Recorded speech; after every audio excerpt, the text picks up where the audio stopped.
Welcome back to the Dale Earnhardt Chevy Lumina build. This is part 3. It's been a week-ish since our last update, so I thought I'd give you an update to what we're doing. It's been a busy work week, so I haven't really been able to sit at the workbench much and get much done. But if you followed me on Instagram or Facebook, anything like that, you've seen that I finished the engine, so we're going to look at that today. So this is the finished engine that I have. Now I painted it according to the instructions that I have, so I'm thinking that Dale Earnhardt's actual engine might have been, this block might have been orange, but maybe not. I wasn't able to find good pictures of it, but you can see it came out pretty well. Some of the chrome pieces were damaged when I got the kit, so there's not a way around it, but you can see the air cleaner there. Distributor looks pretty good. Painted the wires red, and then of course the distributor black, and some of the bands black as well. I've got the headers here, which I painted an aluminum color, and then the engine is actually a steel, and that's the transmission. But the engine block, as you can see it underneath there, it's the same as the transmission, is a steel color, which actually is nice because it sets it apart from the headers.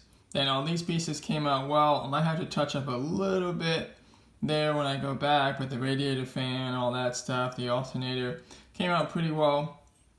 And then of course the oil pan there at the bottom. So this is the completed engine. Of course it fits inside, or should fit inside. I've done some test fitting, it looks alright.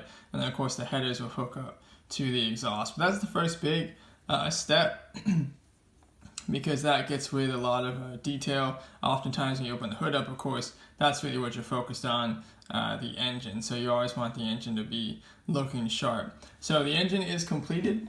And then what I've also started on is the chassis, which I posted pictures of, but I haven't done a video update on it. The chassis is mostly assembled, and you can see I've started priming it. I haven't primed the underside yet, because I primed the top first, and I'll flip it over.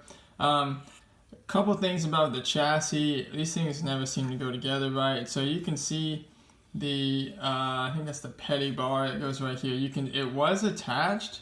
I had it attached, and you can see it's popped out. So I was using super glue, and I've learned that not to do that. I need to go back to using model cement or liquid cement. It'll actually work a little bit better. So I'm going to do that for some of the bigger pieces. But other than that, the chassis kind of fit together mostly the way it's supposed to. This rear roll bar did not go together well, but it's in there. It was warped, and so I could not get it to straighten.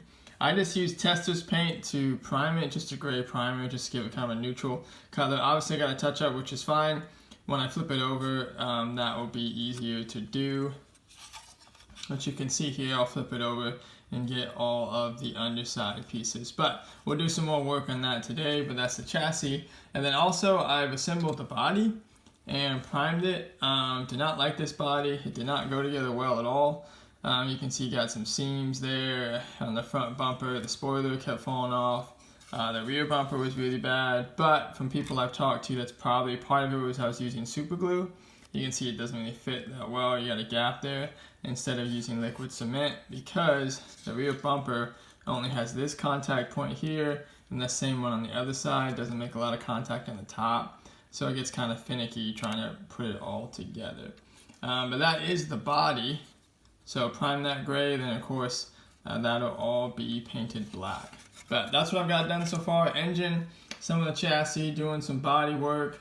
I've also got a couple other pieces that I've cut out, and they're getting ready to be assembled. But that's what I've done so far, and hoping to get the chassis and some of that finished painted and get some of the detail work done this weekend.